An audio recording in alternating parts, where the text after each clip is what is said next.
Si ce message d'alerte apparaît, il faut se rendre à l'atelier. Mais quelle en est la cause?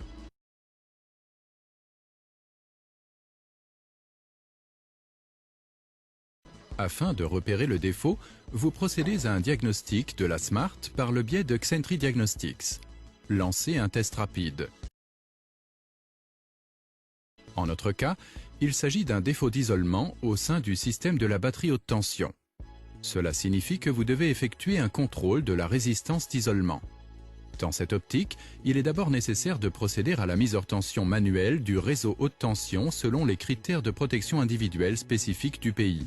Veuillez respecter les indications de réparation spécifiques au véhicule.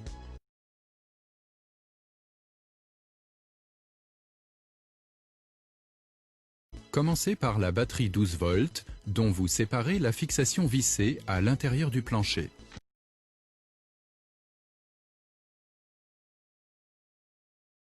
Procédez en outre à un contrôle visuel des composants dans le compartiment moteur, afin de pouvoir écarter tout défaut reconnaissable à l'œil.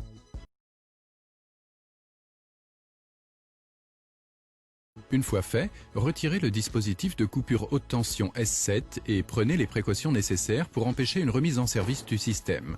Attention, la mise hors tension manuelle n'est présentée ici que de façon exemplaire. Le travail continue avec la batterie haute tension. Par conséquent, placez la SMART sur le pont élévateur.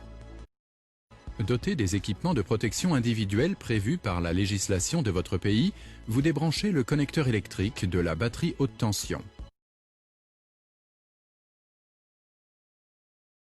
Pour la localisation du défaut d'isolement, vous aurez besoin d'un adaptateur de contrôle et d'un appareil de mesure de la résistance d'isolement.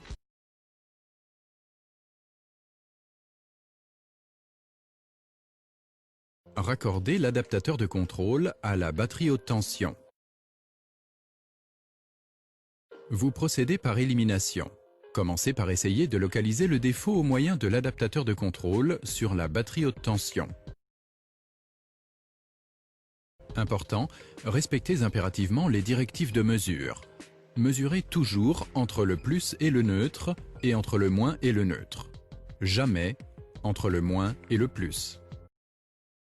Mesurez ensuite en direction du circuit haute tension intermédiaire du véhicule sur la prise débranchée de la batterie haute tension.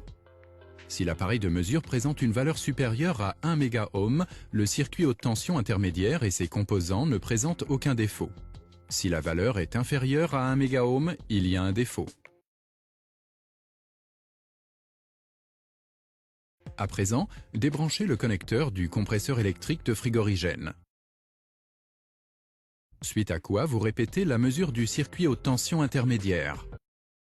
Procédez de la sorte pour chacun des composants et renouvelez l'opération jusqu'à ce que vous ayez localisé le défaut. Il s'agit, dans l'ordre, du connecteur du chauffage PTC haute tension côté passager et du faisceau de câble du chauffage PTC haute tension dans le compartiment moteur. Viennent ensuite le chargeur embarqué, puis le moteur électrique. Lorsque vous avez testé tous les composants, le contrôle est terminé. Le composant pour lequel la résistance d'isolement est inférieure à 1 MΩ doit être remplacé selon les instructions de réparation correspondantes.